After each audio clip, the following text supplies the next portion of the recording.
Mamá, sabemos que no encajas en eventos así. Es mejor que te quedes en casa, descansando. Haremos una videollamada para que veas la ceremonia. La voz de mi hija Sofía resonó en la línea.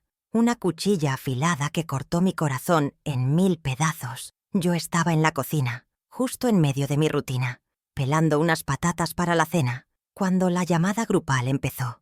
La escuché hablar de un vestido de diseñador, un local de lujo y cientos de invitados, mientras la imagen mental de mi bata vieja y mis manos arrugadas por la vida se me venía a la mente. No era solo una sugerencia, era una condena. Era la declaración pública de que mi lugar ya no era al lado de mi familia, sino en la sombra, en la quietud de mi casa, donde nadie pudiera avergonzarse de mí.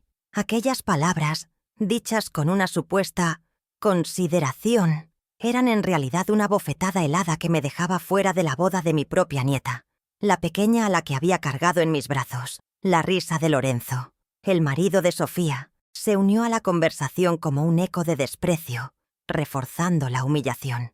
Pude escuchar el asentimiento silencioso de mis otros hijos, Ricardo y su mujer, en la misma llamada, sin que nadie dijera una palabra para defenderme. Mi mano se detuvo a medio camino con el cuchillo. No sentía el frío del metal, solo el frío de la traición. La patata, con su piel de tierra, se sintió pesada. Un recordatorio de la vida simple y humilde que, al parecer, me hacía indigna de su mundo de apariencias.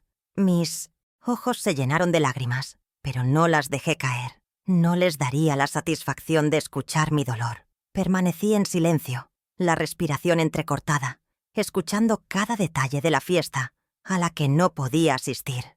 La ironía de la situación me quemaba por dentro. Había pasado décadas sacrificando mis propios sueños para que ellos pudieran tener una vida de la cual ahora me excluían. Mi dignidad, esa que siempre había llevado como mi mejor vestido, se sentía pisoteada. La llamada terminó con la promesa vacía de la videollamada, una limosna digital que intentaba maquillar la crueldad de su decisión. Colgué el teléfono y me quedé inmóvil en el centro de mi cocina. El olor a cebolla frita y el sonido de las ollas en la estufa, que solían ser un consuelo, ahora eran un recordatorio de mi soledad. Era el eco de la vida que había construido. Una vida simple y honrada que ahora era considerada una vergüenza por mis propios hijos. Mis rodillas temblaron, no por debilidad, sino por una mezcla de rabia y tristeza. Había pasado tanto tiempo de rodillas, orando por su felicidad, trabajando para su futuro, que la idea de que ese mismo futuro me rechazara era simplemente insoportable. Era un dolor que iba más allá de la pérdida de mi Javier. Era la pérdida de la familia que creía tener. La frase de Sofía, como un veneno lento, se instaló en mi mente. No encajas. ¿Qué significaba eso? Que mi amor, mis sacrificios y mi presencia eran una imperfección en el lienzo perfecto que ellos querían pintar. Mis manos, que habían cosido vestidos de baile para Sofía y uniformes escolares para Ricardo, que habían lavado su ropa y secado sus lágrimas, ahora eran consideradas una imperfección. La cocina, el lugar donde había preparado incontables comidas para ellos, el centro de nuestra vida familiar, se convirtió en una celda. Me sentía prisionera de un pasado que ellos querían borrar y de una humillación que yo no podía perdonar. La casa, que siempre había sido mi refugio, se había vuelto un símbolo de mi aislamiento. Cada rincón me susurraba recuerdos de la infancia de mis hijos, de los días en que me abrazaban sin vergüenza, antes de que el mundo exterior les enseñara a avergonzarse de su propia madre. Esa noche no pude dormir. Me pasé horas mirando el techo, reviviendo la llamada, escuchando cada risa y cada palabra de desprecio. La sensación de invisibilidad me invadió por completo. Me había vuelto un fantasma en mi propia familia, una figura que solo existía para el beneficio de los demás, para ser usada y luego descartada. La idea de que me veían como un peso me destrozaba. Había cargado con ellos toda mi vida, con sus sueños, sus problemas y sus fracasos, y ahora eran ellos quienes me veían como una carga. Era una inversión emocional que había salido terriblemente mal. Todo el amor, la dedicación y el tiempo que había invertido en ellos se sentían como un agujero negro, absorbiendo toda mi energía y devolviéndome nada más que soledad y dolor. Plaf. Alba llegó y con ella una decisión. Las lágrimas que me había negado a derramar ahora caían en silencio, empapando mi almohada. Pero no eran lágrimas de pena, eran lágrimas de rabia, de una indignación profunda y silenciosa. La vieja Mirana, la que agachaba la cabeza y aceptaba el dolor por el bien de la familia, había muerto en esa llamada. En su lugar, un nuevo sentimiento, helado y firme, se apoderó de mí. Era una determinación de acero. Ya no me sacrificaría por ellos. Ya no aceptaría las migajas de su afecto. Había llegado el momento de vivir para mí, de recuperar mi dignidad de una manera que ni siquiera ellos podrían entender. La humillación pública se convertiría en mi arma secreta. Me levanté de la cama, la espalda recta, con la certeza de que mi historia no terminaría con una llamada de vídeo, sino con un final que nadie se atrevería a predecir. Mi nombre completo es Mirana Valdés, y en aquel entonces tenía 68 años. La gente solía verme y pensar en la fragilidad que mis canas y las arrugas en mi rostro representaban, pero pocos entendían que cada una de esas marcas era un mapa de una vida llena de trabajo y sacrificio. Había enviudado hacía poco más de un año, y la casa, que antes rebosaba de la risa de mi marido, Javier, se había convertido en un santuario de silencio. Vivía sola en una casa modesta, la misma que Javier y yo habíamos comprado con nuestros primeros ahorros. Un lugar que había visto crecer a mis hijos y que ahora era un eco de lo que fue. La rutina se había apoderado de mi vida. El café de la mañana, la misa del domingo, el mercado semanal. Todo se sentía pesado, como si estuviera cargando con el peso del mundo. A pesar de mi dolor, siempre me mantuve erguida, con la dignidad que mi madre me había enseñado. Pero la soledad era una marea que amenazaba con ahogarme cada día. Aún guardaba su colonia en el cajón de la mesita de noche, y a veces, por las noches, me la ponía solo para sentir que él estaba cerca. La soledad no era solo la ausencia de Javier, sino la indiferencia de mis hijos. Después de la muerte de mi marido, la distancia se hizo más grande.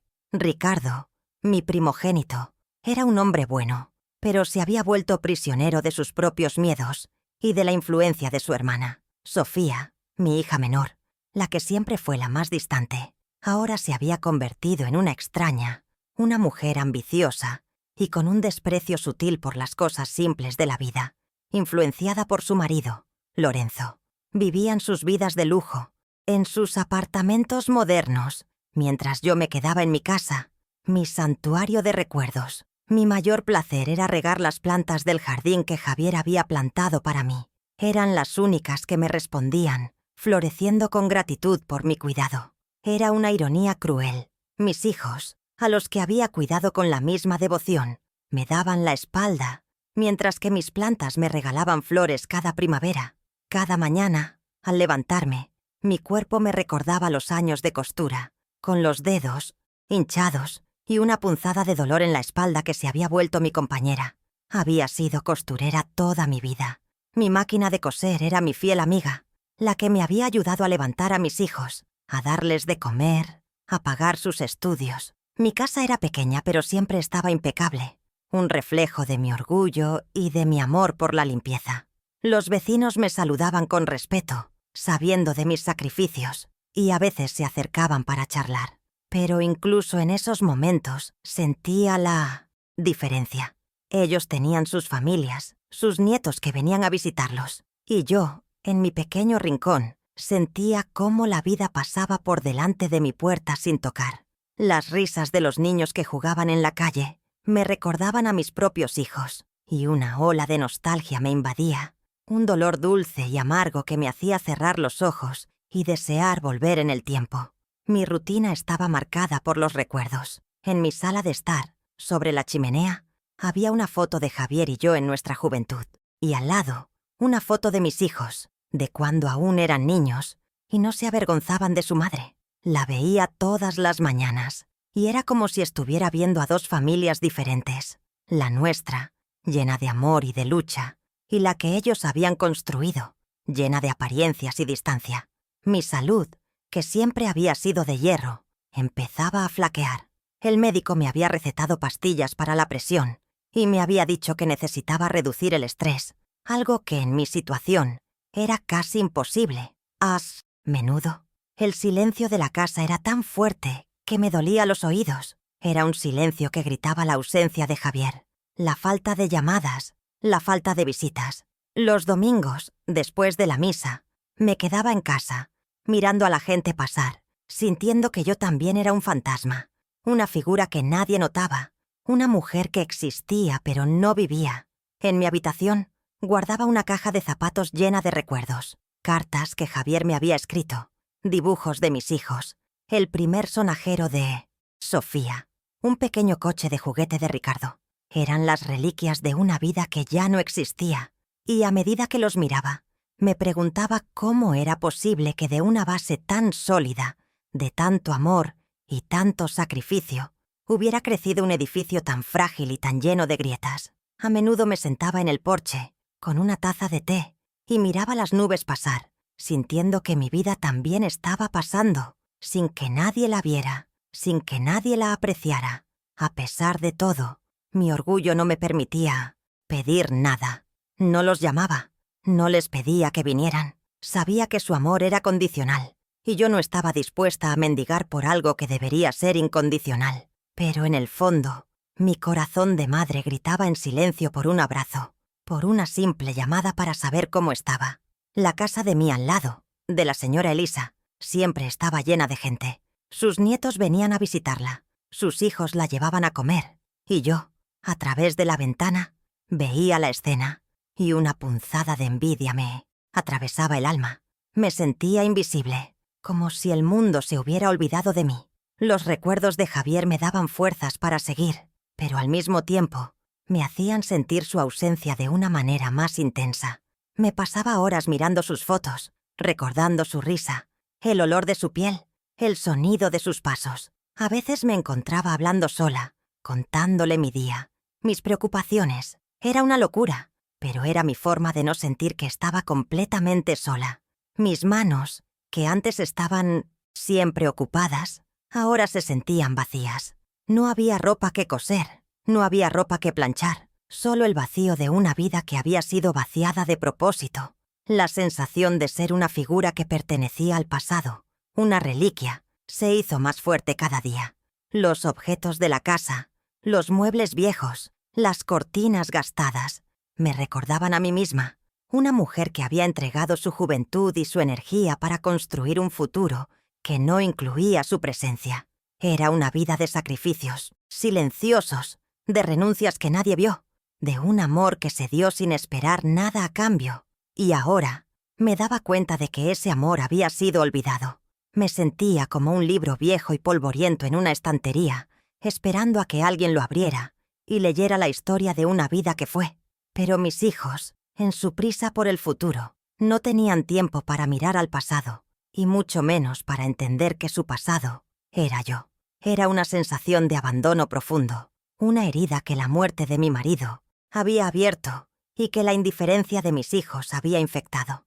Mi soledad no era solo un sentimiento, era una realidad palpable. Me levantaba cada mañana con la esperanza de que el teléfono sonara, de que alguien se acordara de mí, pero la mayoría de las veces el silencio me respondía, y en ese silencio mi dolor se transformaba en algo más. Era una sensación de invisibilidad total, como si yo fuera un fantasma que caminaba por su propia casa, una mujer cuyo propósito en la vida había terminado y ahora solo esperaba el final.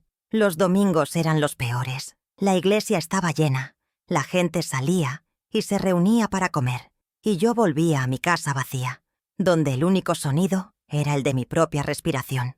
No había niños, no había risas, no había conversaciones, solo el eco de una vida que había sido feliz y la sombra de una vida que se había vuelto una prisión. El olor a flores frescas que entraba por la ventana me recordaba que la vida seguía, pero no para mí. En las noches más frías, me sentaba en el sillón de Javier y me cubría con la manta que él usaba. El olor de su cuerpo aún se sentía en la tela, y me imaginaba que estaba a mi lado. Era mi forma de aferrarme a un pasado que se desvanecía. Sentía que mi vida entera había sido una preparación para la de ellos, que mi existencia solo tenía sentido en función de sus necesidades, y ahora que ya no me necesitaban, me había vuelto obsoleta, un mueble viejo en una casa que querían renovar. El sentimiento de abandono era tan profundo, tan silencioso, que no tenía palabras para describirlo. Era como estar gritando en el fondo del mar, donde nadie puede oírte. Me preguntaba si valía la pena seguir luchando, si había un propósito en esta soledad, y en mi corazón, una voz, débil al principio, empezaba a susurrar que tenía que haber algo más. Y aquí viene la primera lección de mi historia. Si alguna vez te sientes tan invisible, tan solo, como si tu valor hubiera caducado, si te duele la indiferencia de quienes más amas, no te guardes ese sentimiento. Suscríbete a este canal para que juntos demos voz a historias como la mía. Dale un me gusta a este video si sentiste un nudo en la garganta y activa la campanita para que más personas puedan sentir que no están solas. Es una forma de encontrar un lugar donde nuestra historia importa, donde nuestra dignidad es valorada. Recuerdo la primera vez que vi sus caritas, las de Ricardo y Sofía. El milagro de tenerlos en mis brazos era más grande que cualquier cansancio. Javier trabajaba horas extras en la fábrica, y yo, en nuestra pequeña casa, me las ingeniaba para estirar cada centavo. La lavadora era un lujo que no podíamos permitirnos. Mis manos, ahora envejecidas y llenas de nudos, recuerdan las noches frías de invierno, frotando la ropa de bebé en el lavadero de cemento. El agua helada me cortaba la piel, pero el calor de mi corazón, pensando en la ropa limpia para mis hijos, era más fuerte.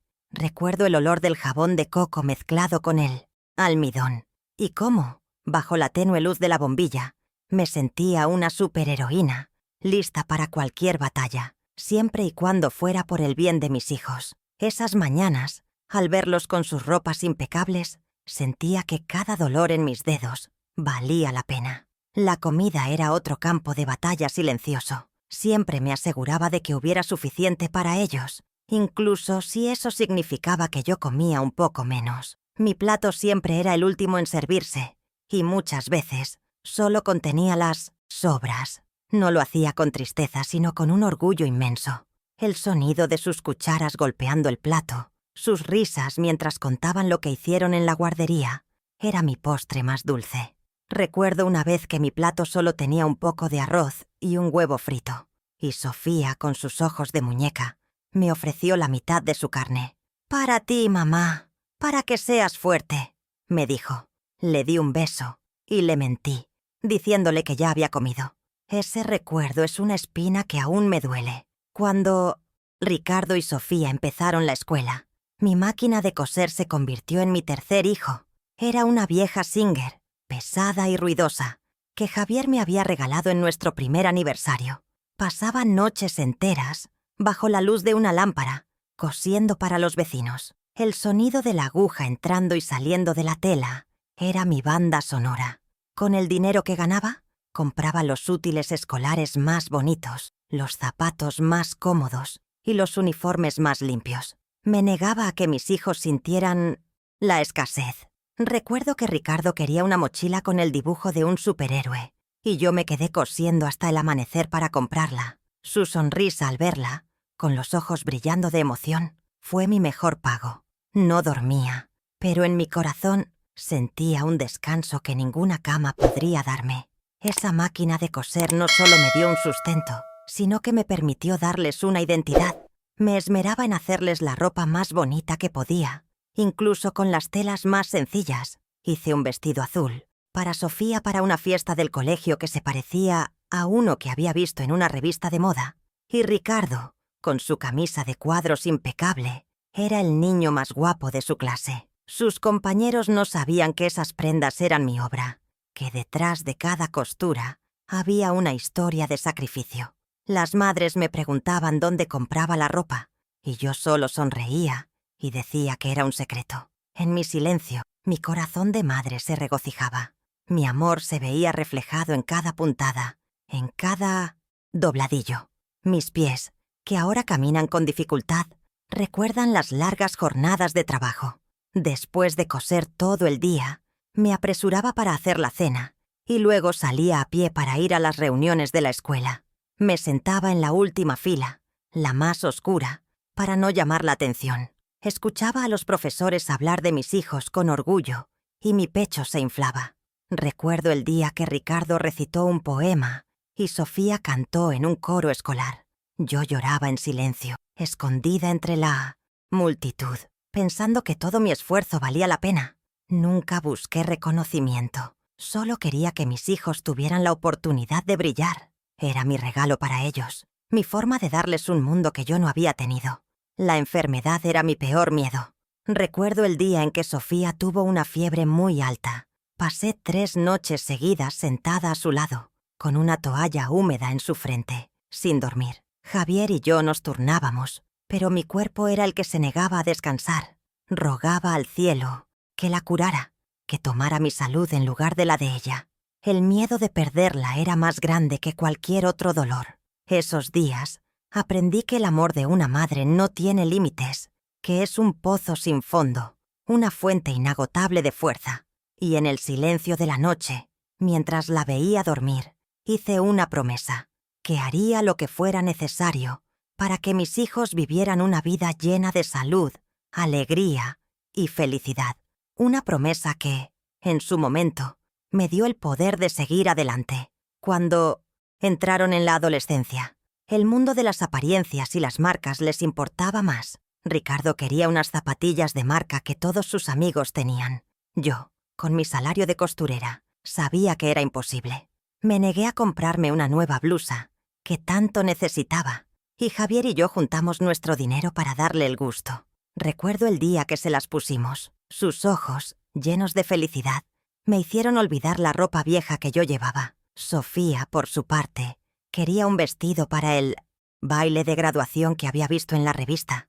Trabajé el doble de horas, noche y día, para comprarle la tela más bonita, y lo cosí con el amor más grande del mundo. Su sonrisa al verlo, con los ojos llenos de lágrimas, me hizo sentir la mujer más rica del universo.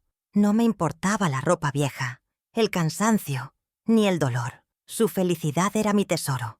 Mis propios sueños se desvanecieron lentamente, como la tinta de un periódico viejo. Me hubiera gustado viajar, conocer el mar, visitar el lugar donde Javier y yo nos conocimos. Pero esos lujos eran impensables. Cada centavo que podía ahorrar, lo guardaba para ellos. Ya habrá tiempo, Mirana, me decía Javier. Pero el tiempo se fue, y los sueños quedaron en el cajón de los olvidos. Mi único viaje era de la casa al mercado, y del mercado a la casa. Pero incluso en esa rutina, encontraba un propósito. La idea de que mis hijos, gracias a mis sacrificios, podrían viajar y conocer el mundo, me llenaba de una alegría silenciosa. Yo era la base, la raíz de un árbol que ellos harían crecer. Y en ese pensamiento, mi corazón de madre se sentía pleno. Cuando terminaron el colegio y empezaron a trabajar, sentí que mi labor estaba hecha. Mi pecho se infló de orgullo. Los vi graduarse, los vi empezar a construir sus propias vidas. Pero, con cada nuevo trabajo, con cada nuevo amigo, con cada paso que daban, se alejaban un poco más. La vida que yo había construido para ellos se volvía una jaula para mí. La casa se sentía cada vez más grande, y las llamadas cada vez más cortas. Empezaron a hablar de sus vidas, de sus logros, pero rara vez me preguntaban cómo estaba. Yo solo escuchaba, asintiendo, con un nudo en la garganta. La distancia no era física, sino emocional, y dolía más que cualquier golpe. El hilo de nuestra conexión, que yo había cosido con tanto amor, empezaba a deshilacharse. Ahorramos por años para un viaje en familia a la playa.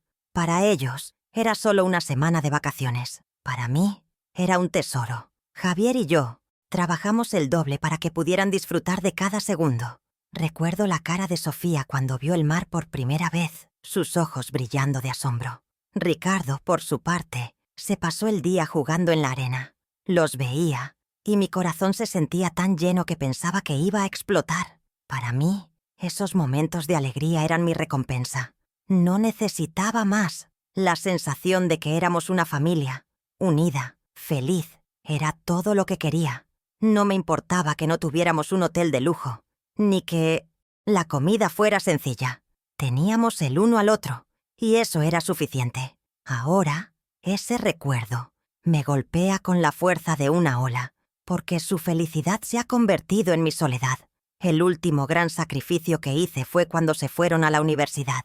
Ricardo se fue a la capital a estudiar, y Sofía a una ciudad cercana. Javier y yo tuvimos que trabajar aún más duro para pagar sus estudios. Mi máquina de coser no paraba de sonar, y mis manos se volvieron callosas y llenas de heridas. Me sentía cansada, pero mi corazón, lleno de orgullo, me daba las fuerzas. Me despedí de ellos en la estación de autobús, con lágrimas en los ojos, pero con la esperanza de que mi sacrificio les daría un futuro mejor. Los vi alejarse, y en ese momento sentí que una parte de mí se iba con ellos. No me arrepiento de nada, pero la ironía es que los mismos hijos que se beneficiaron de mi sacrificio ahora me ven como una carga, un recuerdo de un pasado que quieren borrar.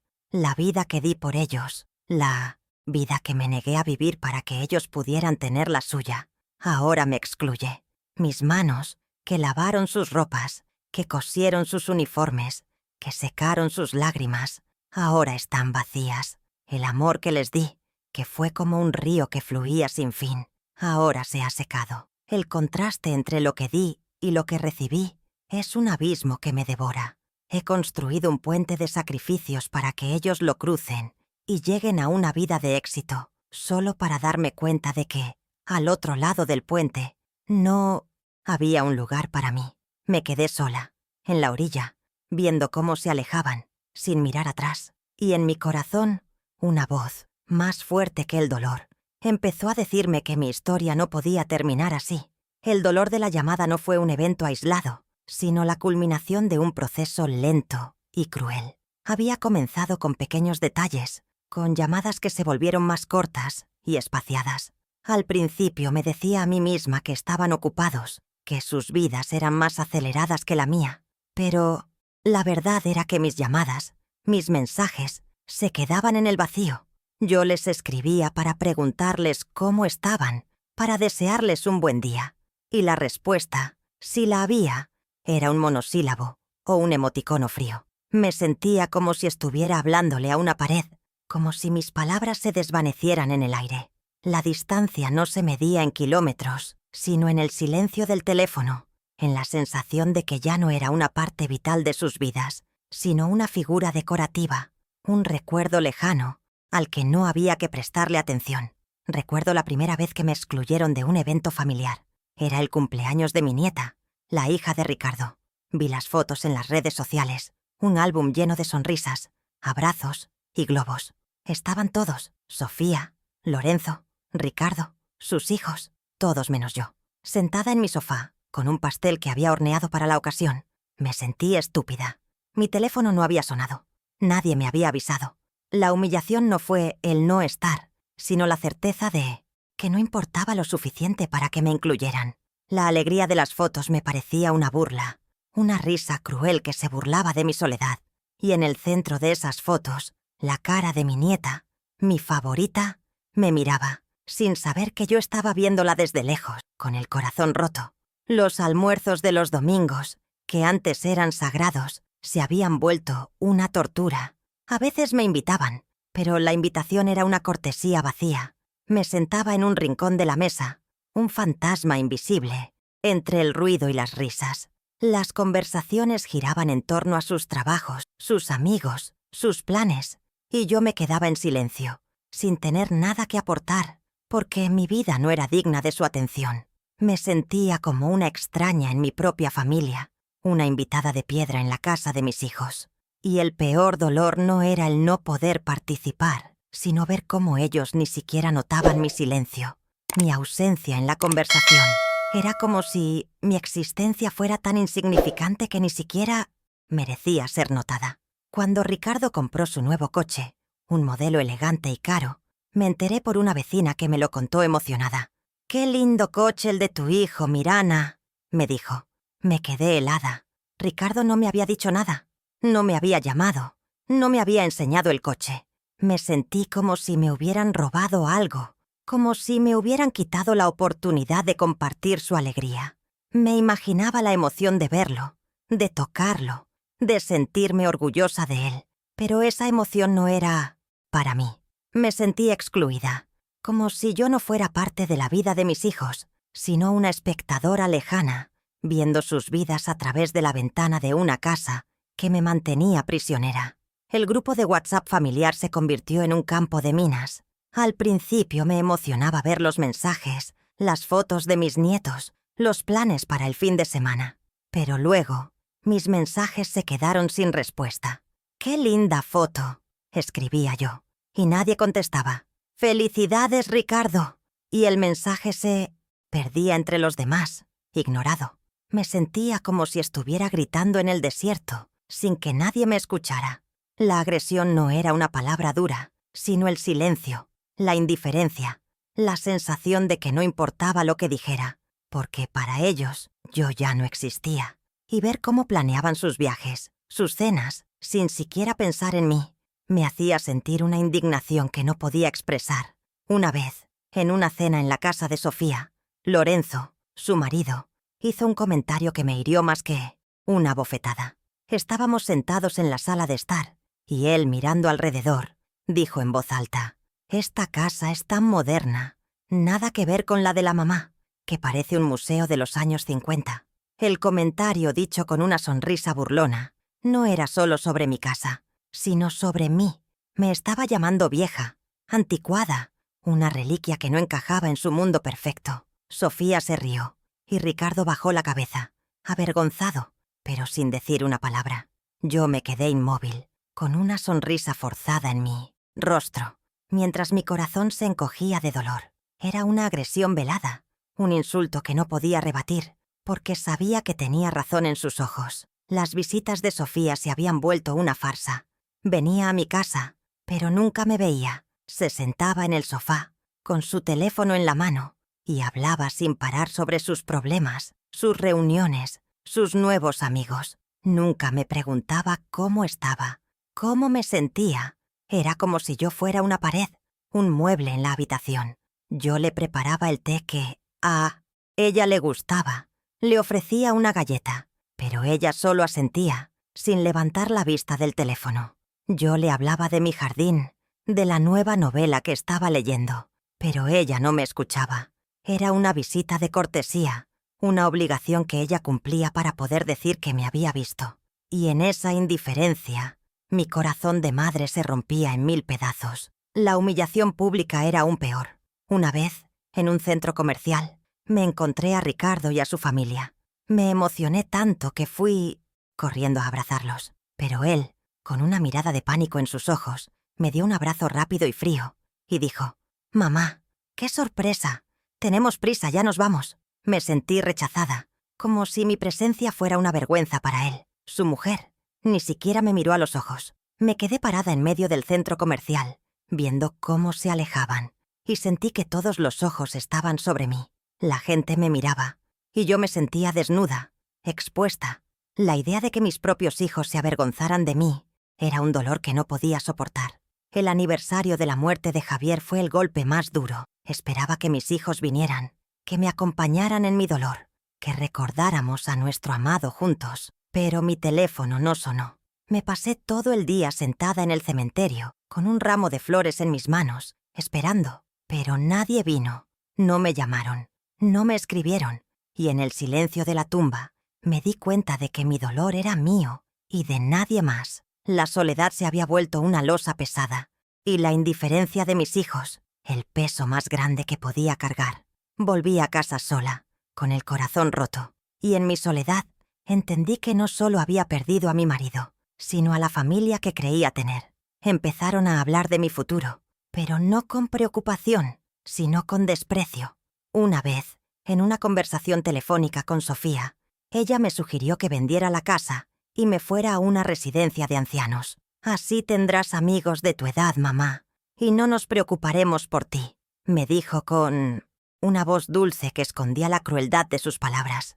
Me estaba diciendo, sin rodeos, que era una carga, una responsabilidad que querían quitarse de encima. La casa, que era mi santuario, mi hogar, mi memoria de Javier, era para ellos un problema que querían resolver. Me sentí como si fuera una cosa, un objeto que querían tirar a la basura, y en ese momento, una nueva indignación se apoderó de mí, una rabia fría y silenciosa. Luego vino la llamada de la boda, el golpe final, el que me hizo romper. Las palabras de Sofía que me dijo que no encajaba eran el eco de todos los pequeños desprecios, de todas las humillaciones, de todos los silencios que había soportado. Era la confirmación de que yo era un estorbo, una mancha en el lienzo perfecto de sus vidas. La imagen de mi nieta, la pequeña a la que había cargado en mis brazos, casándose sin mí, me destrozó el corazón. Y en ese dolor, mi mente se aclaró. Entendí que mi sacrificio no había sido para ellos, sino para un fantasma, una idea de familia que ya no existía. Y en ese instante, la madre que se sacrificaba murió, y una nueva mujer, silenciosa y determinada, nació de sus cenizas. Cada una de esas humillaciones, cada uno de esos silencios, se había acumulado en mi corazón como un veneno lento, un veneno que me estaba matando, en silencio. La soledad, la invisibilidad, la vergüenza, el desprecio, se habían vuelto mis compañeros. Pero en lugar de dejarme morir, ese veneno se convirtió en una armadura. No lloraría más, no rogaría más, no me humillaría más. La dignidad que me habían arrebatado, la recuperaría. La fuerza que siempre estuvo dentro de mí, ahora la usaría para defenderme, para luchar por mi propia felicidad. Los hijos que me habían olvidado, ahora me verían, pero no como una víctima, sino como una mujer que se había levantado de la nada para construir su propia vida. Mi historia de dolor no era el final, sino el principio de mi venganza silenciosa. Después de colgar el teléfono, el silencio de mi cocina se sentía más pesado que nunca. La patata que sostenía se me resbaló de la mano y cayó al suelo, rodando hasta la nevera. No me molesté en levantarla. Mi cuerpo se sentía vacío, como si un agujero se hubiera abierto en mi pecho y se hubiera llevado todo el aire. Me quedé inmóvil, mirando la patata, con el corazón latiendo con una furia silenciosa. La rabia, que antes era una pequeña chispa, ahora era una llama que me quemaba por dentro. Me había humillado, me habían excluido, y en lugar de rogar, de suplicar, de llorar, algo dentro de mí se rompió, pero no en 1.000.000 de pedazos. Se rompió con un sonido seco, como el de una rama que se parte en dos, y de esa ruptura no nació la tristeza, sino una fuerza helada, una determinación de acero que me obligó a enderezar la espalda. Me negué a llorar, me negué a darles el poder de mis lágrimas. Fui al fregadero y me mojé el rostro con agua fría. El espejo me devolvió la imagen de una mujer cansada, con las marcas de una vida de sacrificios en la cara. Pero en mis ojos ya no había la tristeza de una madre abandonada, sino el fuego de una guerrera silenciosa. La vieja Mirana, la que siempre cedía, la que siempre perdonaba, había muerto en esa llamada. Me miré al espejo y me prometí a mí misma que no volvería a suplicar por el amor que no me querían dar. Mi dignidad, la que habían pisoteado, la recuperaría. La rabia se convirtió en mi combustible, el motor de una transformación que nadie, y mucho menos mis hijos, esperaba. El primer acto de mi revolución silenciosa fue un gesto simple, pero lleno de significado. Fui a mi habitación y tomé la foto de la familia que estaba sobre mi mesita de noche. La foto de mis hijos, sonriendo, de mis nietos pequeños, de la familia que creía tener.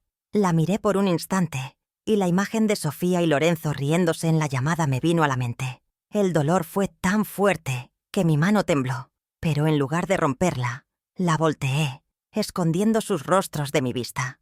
No era un acto de odio, sino un acto de autopreservación. Era mi forma de decirme a mí misma que por ahora, la imagen perfecta de la familia que había construido era solo un recuerdo, una ilusión que tenía que dejar atrás para poder avanzar. Y en mi silencio, me sumergí en una reflexión profunda. Me di cuenta de que mi vida entera había sido una preparación para la de ellos. Mis sueños, mis anhelos, mis deseos, todo se había sacrificado por ellos. Y ahora, ellos me decían que no encajaba en la vida que yo les había dado. La ironía era tan cruel que me hizo reír. Una risa amarga, que no tenía nada de alegría, sino la desesperación de una mujer que había vivido una mentira. Pero en esa risa había una verdad, la verdad de que su amor nunca fue mío para empezar, que era una transacción, una deuda que creían que yo les debía. Y en ese instante me liberé de la carga de ser la madre que siempre daba, la que siempre perdonaba. Luego, mi cuerpo se movió por sí solo, impulsado por una nueva energía. Abrí mi armario y saqué el vestido que Javier me había regalado en nuestro último aniversario. Un vestido de seda, de un color burdeos intenso, que nunca me había puesto. Lo sostuve en mis manos, sintiendo la suavidad de la tela, y me di cuenta de que había pasado toda mi vida guardando las cosas para los demás, posponiendo mi propia felicidad. Pero eso se había acabado. Mi vida no era un cajón donde se guardaban los sueños, sino un libro que se tenía que escribir, y yo, por fin, tomaría el lápiz. No me lo puse ese día, pero solo el hecho de tenerlo en mis manos, de sentir su peso, me dio una sensación de empoderamiento que no había sentido en mucho tiempo. El pastel que había horneado para el cumpleaños de mi nieta, la pequeña a la que no me dejaron ver, se había vuelto un símbolo de mi humillación. Lo miré sobre la mesa, con las velas que había comprado con tanto amor, y sentí que era una burla. Con las manos que había usado para amasar la masa, lo metí en la bolsa de la basura, sin mirar atrás. No era un acto de rabia, sino de liberación. No me quedé con el dolor. Lo tiré a la basura, junto con todas las expectativas que tenía sobre mis hijos. Esa noche me hice una cena sencilla, solo para mí. Me senté en mi mesa y me serví un vaso de vino que Javier guardaba para ocasiones especiales. Mi compañía era el silencio, y por primera vez no me dolió.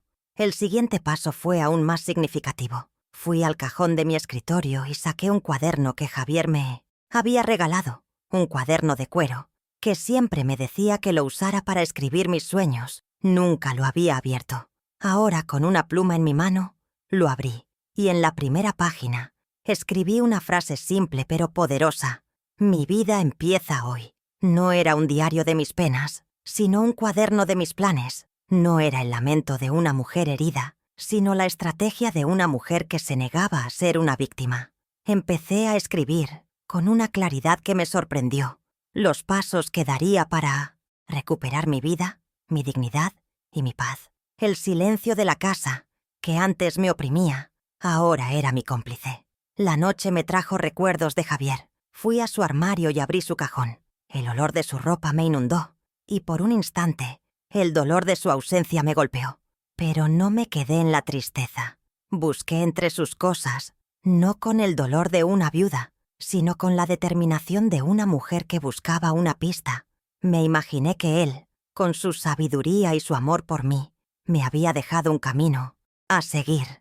Sus viejos documentos, sus cartas, sus cosas. Yo sabía que él me amaba, que me quería ver feliz, y sabía que en su amor había dejado una llave para que yo pudiera abrir una nueva puerta, una puerta que mis hijos habían cerrado. Y en mi búsqueda, me llegó un recuerdo que me dio el empuje final.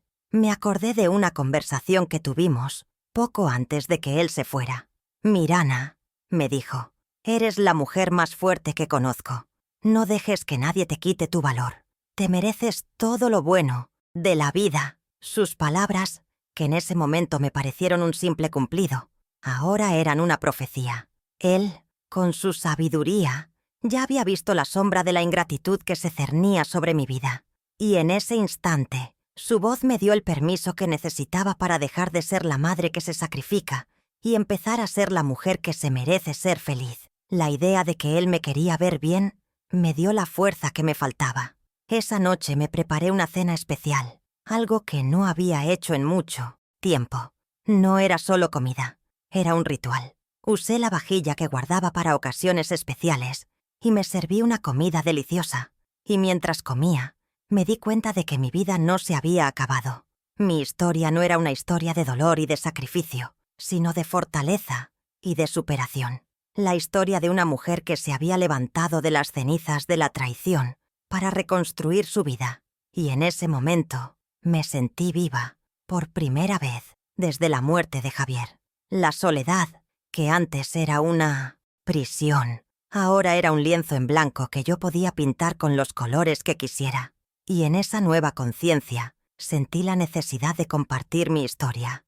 Me di cuenta de que no estaba sola, que había miles de madres como yo, que habían sido olvidadas y humilladas por sus propios hijos. Por eso, si alguna vez sentiste el dolor de la invisibilidad, la herida del abandono o la rabia de que tus sacrificios sean olvidados, ayúdame a darle voz a todas estas historias. Suscríbete a este canal para que mi historia llegue a más personas y así, juntas, podamos recordar que nuestra dignidad no tiene precio. Dale a la campanita para que no te pierdas el resto de mi historia, porque la venganza, a veces, es la única forma de volver a ser visto. El último acto de mi transformación silenciosa fue cerrar una puerta. La puerta del cuarto de los recuerdos de mis hijos. La puerta donde guardaba sus juguetes viejos, sus dibujos, sus fotos. No los tiré, no los rompí, solo la cerré, con un clic, seco. Y me di cuenta de que estaba cerrando un capítulo de mi vida. Un capítulo que me había dado felicidad, pero también dolor. Un capítulo que ya no me definía. Me levanté de la mesa, con la vajilla en mis manos, y me fui a la cama, con una sensación de paz que no había sentido en mucho tiempo. Me acosté, y en lugar de llorar por el pasado, empecé a soñar con el futuro. Un futuro que era mío, y de nadie más. La mañana siguiente me desperté con una nueva determinación, lista para empezar el siguiente capítulo de mi vida, sin miedo y sin arrepentimientos. La revelación del secreto no llegó con un trueno, sino con el silencio de una tarde de otoño. Estaba organizando las cosas de Javier, una tarea que había pospuesto por un año de luto y de dolor que ahora se transformaba en un año de furia silenciosa.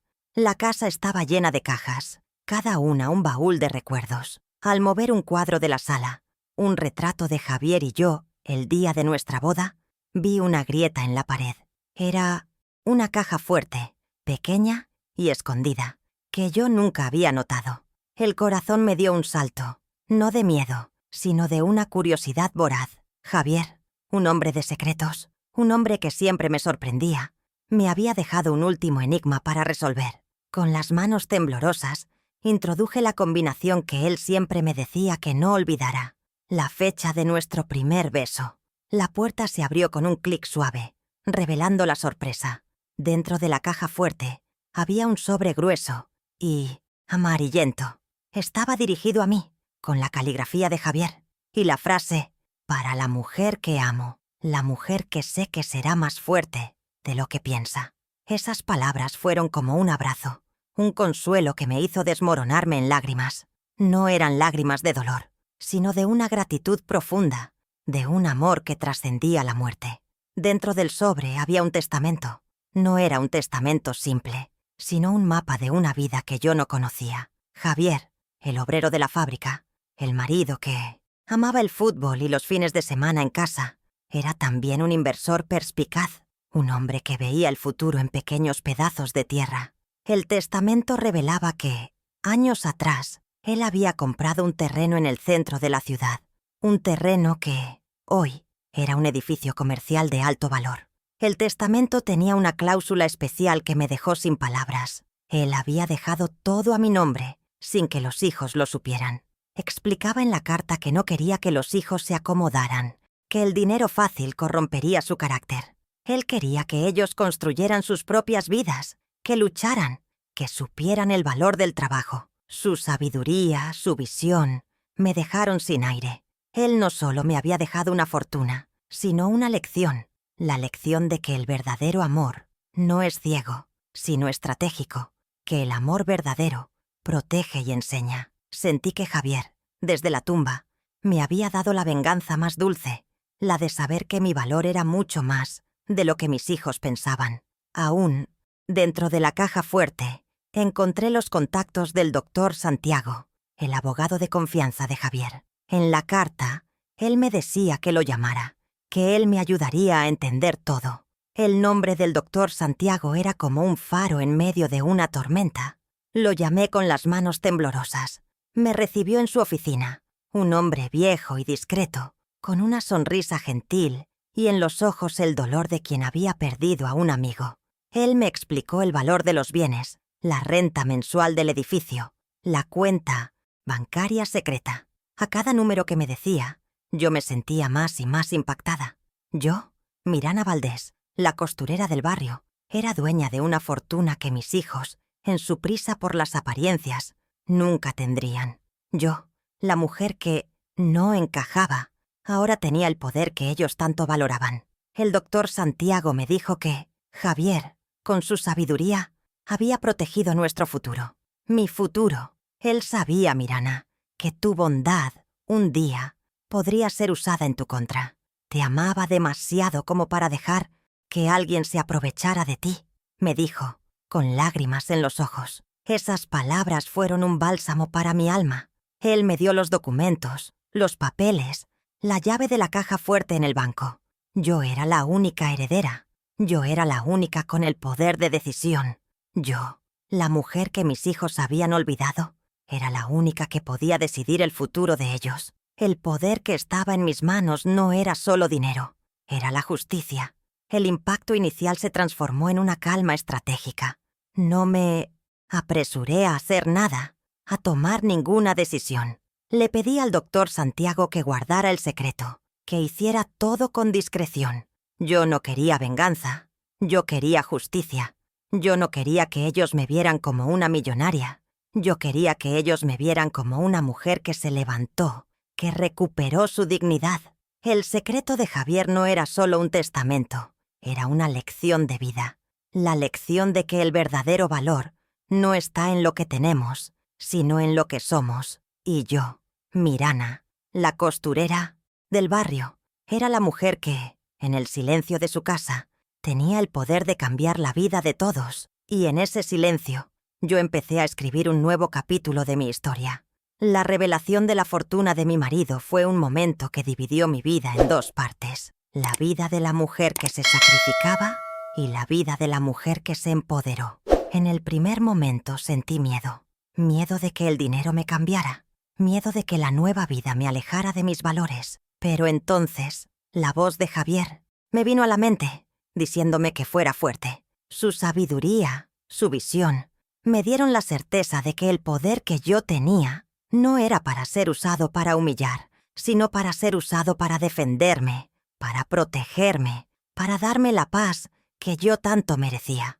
Y en mi mente empecé a trazar un plan silencioso y estratégico, para que ellos, los que me humillaron, pudieran entender que el verdadero valor de una persona no está en lo que tiene, sino en lo que es. Yo me levanté de la silla, con una calma que no sentía hacía mucho tiempo, y mi nueva vida empezó. La revelación del secreto de Javier fue el punto de inflexión, pero no fue el fin. Fue el comienzo de una nueva batalla, una batalla que yo tenía que luchar sola, sin el consuelo de la familia que yo tenía. Pero yo no estaba sola.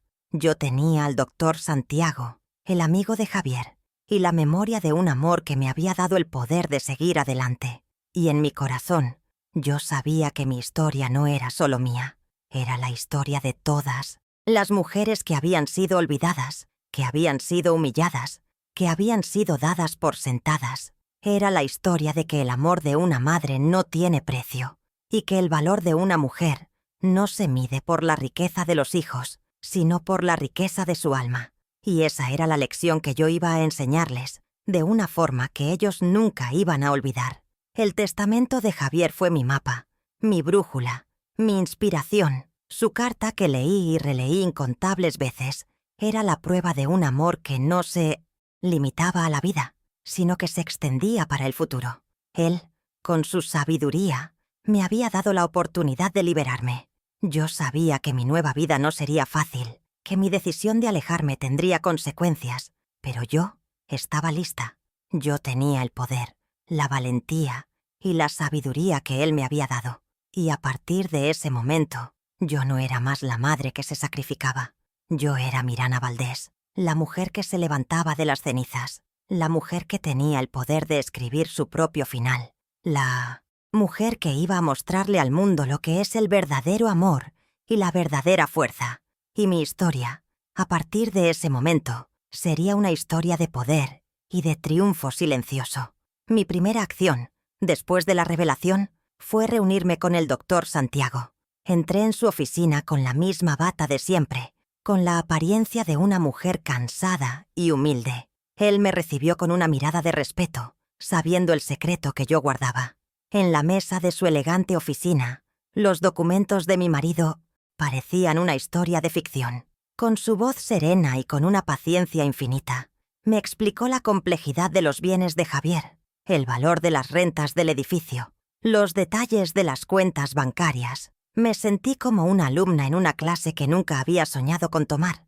No me apresuré, no tomé decisiones impulsivas. Juntos, empezamos a trazar un plan que no era de venganza, sino de justicia, un plan que me permitiría recuperar mi dignidad de la forma más silenciosa y estratégica posible. El primer paso legal fue actualizar el testamento. No quería que, si algo me pasaba, mis hijos se quedaran con una fortuna que yo no quería que tuvieran. Con el doctor Santiago, decidí transferir una parte de los bienes a una fundación de caridad que ayudaría a mujeres mayores en situación de vulnerabilidad. Era mi forma de honrar mi pasado, mi forma de usar mi poder para hacer el bien. Pero el testamento tenía una cláusula especial. No solo protegía mi futuro, sino que ponía una condición para que mis hijos pudieran heredar. Un testamento que se parecía a un enigma, a un juego de ajedrez que Javier había planeado y que yo, con su ayuda, estaba jugando. Era una decisión difícil, pero mi corazón, herido por la ingratitud, me decía que era la decisión correcta. Mi siguiente acción fue la más gratificante. El doctor Santiago me dio los papeles que me daban el control total del edificio de Javier. Los papeles tenían el sello de una empresa que mi marido había creado en secreto, una empresa que yo, sin saberlo, era la única dueña. Me sentí como si estuviera sosteniendo un tesoro. El edificio, con sus inquilinos, con sus negocios, ahora era mío. La renta mensual, que antes me parecía un sueño, ahora era una realidad. Me senté en mi cocina, con los papeles en las manos, y las lágrimas de alegría y de asombro cayeron en silencio. Yo, la costurera, la mujer que no encajaba, ahora era una empresaria, una mujer de poder. Era una sensación tan extraña como embriagadora. Mientras los papeles se movían en el mundo legal, yo empecé mi búsqueda de un nuevo hogar. No le dije nada a nadie. De forma discreta, empecé a visitar apartamentos en el mismo barrio donde vivían mis hijos. No quería un apartamento grande, ni un apartamento de lujo. Quería un apartamento elegante, acogedor, un lugar que fuera mío, que reflejara la nueva Mirana. Recuerdo el primer apartamento que visité. Era pequeño, pero con una vista preciosa. La dueña me miraba con una mezcla de lástima y de condescendencia, pensando que yo, una mujer mayor, no podría pagar un apartamento así. Pero yo, en mi interior, sonreía, sabiendo que mi poder era mucho mayor de lo que ella pensaba. El siguiente paso fue el más doloroso y el más necesario: vender mi casa. La casa donde habíamos vivido, donde Javier y yo habíamos construido nuestra vida, donde mis hijos habían crecido. La idea de venderla me rompió el corazón, pero sabía que era la única forma de liberarme del pasado. La casa era un ancla que me mantenía en el dolor, en la nostalgia, en el sacrificio. Era un recordatorio constante de la vida que había vivido, una vida de la que mis hijos se avergonzaban. Y por eso decidí venderla. Era un acto de liberación, un acto de amor propio. Con las manos temblorosas, puse el cartel de «Se vende» en la ventana. Era el último adiós a la Mirana del pasado. Mientras el plan se desarrollaba, vivía con el constante miedo de ser descubierta. Una tarde, una vecina, la señora Elisa, me vio con la caja en las manos. «Mirana, ¿qué haces?», me preguntó con una mirada de preocupación en los ojos. Yo, con una sonrisa forzada, le dije que estaba haciendo una limpieza, tirando las cosas viejas. Era una mentira, pero una mentira que me protegía. Ella me miró con lástima, y yo, en mi interior, sentí una mezcla de tristeza y de alivio. Tristeza por tener que mentir, y alivio por saber que mi secreto estaba a salvo. La tensión entre la Mirana de siempre Y la nueva Mirana era una cuerda floja que yo caminaba con miedo, pero con la certeza de que mi final valía el riesgo. Mi venganza silenciosa no era solo sobre el dinero, sino sobre el conocimiento. Empecé a observar a mis hijos desde la distancia, a escuchar sus conversaciones, a saber de sus vidas por otras personas. Yo, que antes era una espectadora pasiva, ahora era una detective en mi propia vida. Me enteraba de los problemas de Sofía y Lorenzo, de sus deudas, de sus discusiones. Me enteraba de la presión de Ricardo en el trabajo. Yo era un fantasma que caminaba por sus vidas, una sombra que sabía todo, pero que nadie veía. El poder del conocimiento era más dulce que el dinero, porque me daba la ventaja que ellos, en su arrogancia, nunca esperaron que yo tuviera. Hubo momentos de duda, momentos en los que me preguntaba si estaba haciendo lo correcto. Una noche, con la caja de recuerdos en mis manos, vi una foto de Javier y yo, sonriendo, y me pregunté si él aprobaría lo que yo estaba haciendo. Me pregunté si él me querría ver tan dura, tan fría, pero en mi corazón, una voz, su voz, me dijo que él me quería ver feliz, que él me quería ver con dignidad, y en ese momento, mis dudas se desvanecieron. Mi plan no era de odio, sino de amor, amor a mí misma, amor a la memoria de Javier, amor a la mujer que yo era. Y con el corazón lleno de su amor, seguí adelante, con una determinación que me sorprendía a mí misma. Finalmente, el día de la mudanza llegó. Le había comprado un apartamento pequeño, pero elegante, en el mismo barrio de mis hijos. Un apartamento con una vista preciosa, con una decoración moderna, un apartamento que reflejaba la nueva Mirana. El doctor Santiago se encargó de todo. La mudanza fue silenciosa, discreta. Nadie, ni mis vecinos, ni mis hijos, supieron lo que estaba pasando. El apartamento era mi refugio, mi nuevo hogar, el lugar donde mi nueva vida empezaría. Y en el silencio de mi nueva casa, me sentí en paz, con la certeza de que mi decisión de dejar el pasado atrás había sido la mejor decisión de mi vida. Con la casa vendida y el nuevo apartamento listo, empecé a pensar en el futuro. Ya no era solo una cuestión de dinero, sino de propósito. Empecé a planear un viaje que Javier y yo siempre quisimos hacer. Un viaje a París, a la ciudad del amor. Pero no iría sola. Decidí invitar a un grupo de mis viejas amigas, las mujeres del barrio, que habían sido mi familia en los momentos de soledad. Era una forma de crear una nueva familia, una familia que me quería por lo que era, no por lo que yo tenía. Y la idea de ese viaje, de esa nueva vida, me daba una fuerza que no había sentido en mucho tiempo. En mi último día en mi vieja casa, le di un último adiós a las paredes, a los recuerdos, a la vida que había vivido. Le di un beso a la puerta, y con una maleta en mis manos, cerré la puerta detrás de mí. Era el final de un capítulo, y el comienzo de otro. El coche me esperaba, y yo, con la espalda recta, con la dignidad de una reina, entré en el coche, sin mirar atrás. La Mirana del pasado se había quedado en la casa vieja, con sus recuerdos, sus sacrificios, y la Mirana del futuro, la Mirana Valdés, la mujer que no encajaba, estaba lista para empezar su nueva vida, una vida de poder, de dignidad y de triunfo silencioso. La doble vida comenzó de forma sutil, casi como un juego de escondite que yo jugaba conmigo misma. Por fuera, para mis hijos, yo era la misma madre triste y solitaria, una mujer en luto que, poco a poco, se encerraba en su propio mundo. Cuando Ricardo me llamaba para preguntar cómo estaba, yo respondía con la voz un poco más débil, con suspiros que no sentía. «Estoy bien, hijo, solo acostumbrándome al silencio de la casa», decía yo, sabiendo que la casa ahora era un lugar completamente diferente, un santuario de paz y no de dolor. Ellos me veían como la abuelita que necesitaba cuidados, que vivía de recuerdos, y yo permitía esa ilusión. Mantenía una apariencia de fragilidad. Usaba ropa sencilla y evitaba el maquillaje. Era mi armadura. Cuanto más me subestimaban, más poder tenía. La fragilidad era mi máscara, y la soledad, mi escudo. La mudanza al nuevo apartamento fue mi primer acto de libertad, pero ellos no lo sabían. Para ellos, yo todavía estaba en la casa vieja. Mentí a Sofía.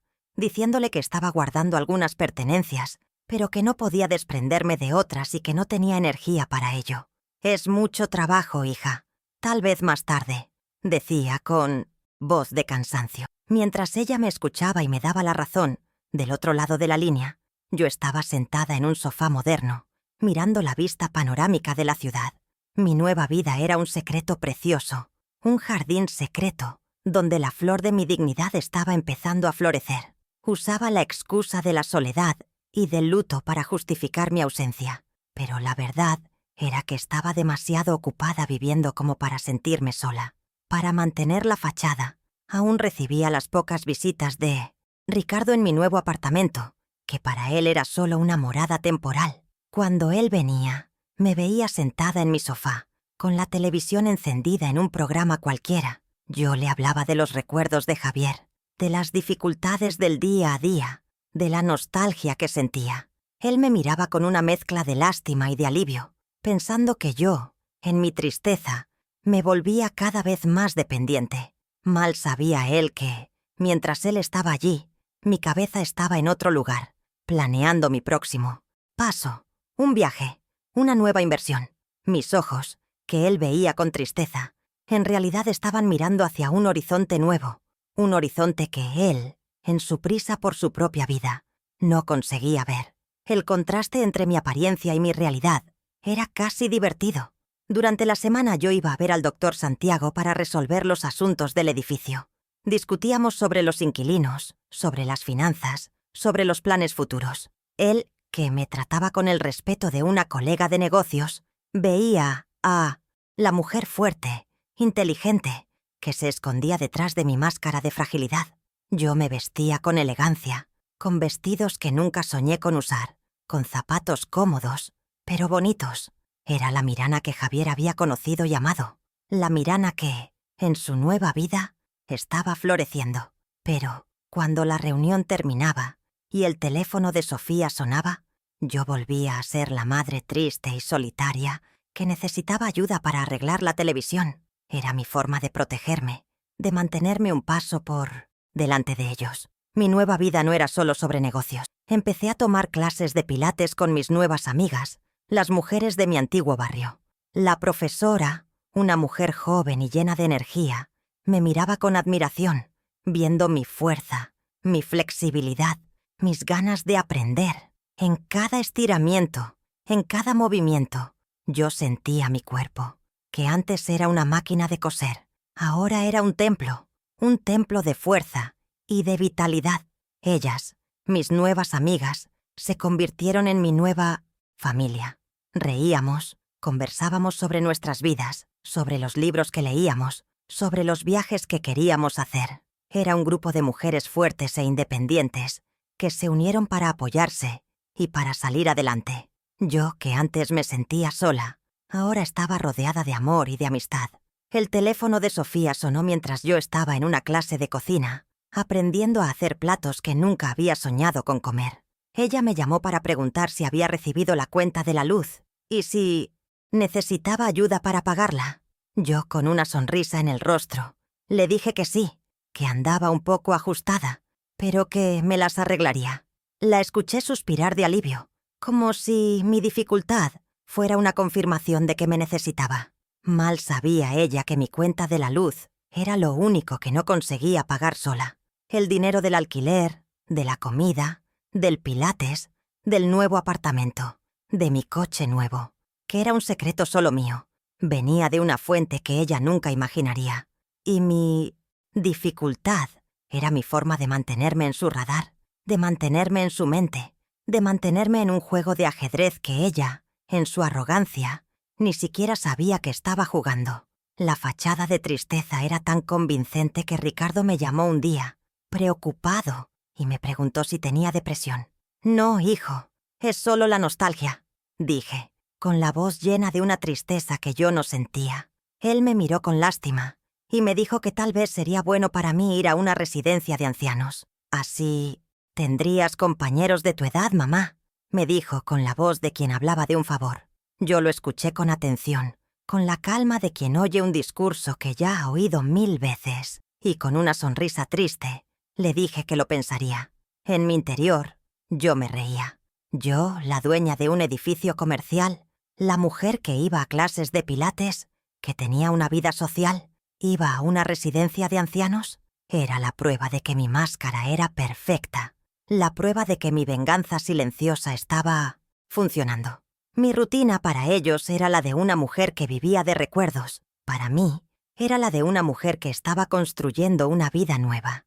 Todas las mañanas, yo me despertaba, me arreglaba, tomaba mi café, leía el periódico, iba a ver al doctor Santiago, me encontraba con mis amigas, iba a mis clases de cocina, iba al pilates, iba a mi apartamento y por la noche llamaba a mis hijos con la voz de una mujer cansada. La doble vida era una danza, una performance que yo hacía con maestría, y a cada paso, a cada sonrisa forzada, a cada mentira, yo me sentía más fuerte, más viva. La venganza, descubrí, no es sobre el dolor que causas en los demás, sino sobre la paz que encuentras en ti misma. Mi paz era mi secreto, mi arma más poderosa. El secreto de Javier era mi tesoro. Yo, la mujer que había sido invisible por tanto tiempo, ahora tenía una vida llena de propósito, de alegría, de amistad.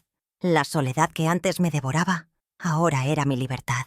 Yo era la dueña de mi tiempo, la dueña de mi dinero, la dueña de mi vida. Mi pasado, con sus sacrificios y sus dolores, se convirtió en la base de mi nueva vida. La mujer que había lavado ropa a mano, que había cocido con amor, que había sacrificado sus sueños, ahora estaba viviendo la vida que siempre se mereció. La doble vida no era una mentira, sino una transición. La transición de la Mirana del pasado a la Mirana del futuro. Me llamaron egoísta por alejarme, pero yo me alejé de lo que me hacía daño. Me alejé del irrespeto, de la indiferencia, de la humillación. Yo no estaba huyendo. Yo me estaba protegiendo. Estaba creando un mundo donde yo era valorada, amada, respetada. Y ellos, que me veían como una mujer frágil, una mujer en luto, no podían ver que mi fuerza no venía de fuera, sino de dentro.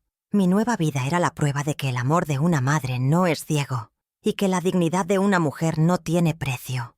Y ellos, que me despreciaron, en su ignorancia, me dieron la oportunidad de convertirme en la mujer que siempre fui, la mujer que Javier siempre vio en mí. Y mi nueva vida, mi doble vida, era la prueba viviente de que la vida, cuando se vive con dignidad, es la mejor forma de venganza. El juego de apariencias era divertido, pero yo sabía que el final estaba cerca. A cada mentira, a cada sonrisa forzada, yo me preparaba para el momento de la verdad, el momento en que mi máscara caería y ellos verían a la mujer en la que me convertí, la mujer que ellos pensaban que era frágil, pero que era fuerte, la mujer que ellos pensaban que era pobre, pero que era rica, la mujer que ellos pensaban que era solitaria, pero que tenía una nueva familia, y yo sabía que el impacto que ellos tendrían sería mi mayor recompensa. Mi venganza no sería con palabras, sino con el silencio de mi nueva vida, y mi dignidad, que me robaron, sería mi arma más poderosa. La confrontación final no sucedió en una escena dramática y explosiva, sino en una tarde de martes, en el elegante y moderno café que estaba en el edificio de mi marido. Sofía, con la arrogancia de siempre, me llamó para preguntar si podría vender la casa de la familia. «Mamá, la abuela necesita dinero para la fiesta de bodas de la nieta. Es para la familia, ¿entiendes? ¿Qué te parece vender la casa?». Ella dijo, con una voz dulce, pero con un tono de quien sabía que yo no podría negarme.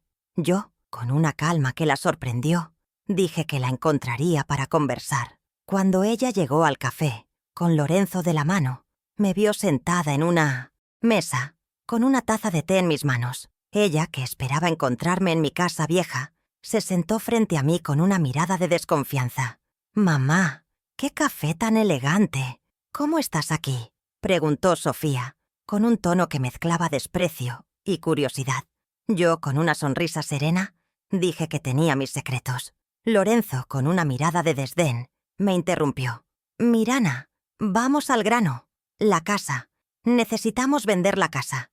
El matrimonio de nuestra hija necesita dinero. Y usted, en su casa vieja, no necesita tanto espacio», él dijo, con un tono de superioridad que me dio ganas de reír. Ellos se sentían cómodos en mi presencia, pensando que yo, la madre humilde y en luto, no sería capaz de negarles un pedido. Mal sabían que mi humildad era mi arma más poderosa y que mi calma era el preludio de la tormenta que vendría.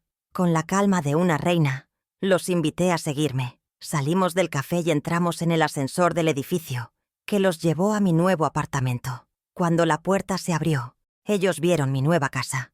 Un apartamento pequeño, pero elegante y moderno. Sofía se quedó con la boca abierta, con una mirada que mezclaba asombro y confusión. Lorenzo, con su mirada de arrogancia, se sentó en el sofá, como si fuera su propia casa. Ellos no podían entender cómo yo, la mujer que ellos pensaban que vivía de recuerdos, ahora tenía un apartamento así. Pero el impacto que sintieron era solo el comienzo. Con una sonrisa los invité a sentarse y a escucharme. Sofía, Lorenzo, la casa vieja ya no está a la venta, dije con una voz serena, pero con la firmeza de una roca.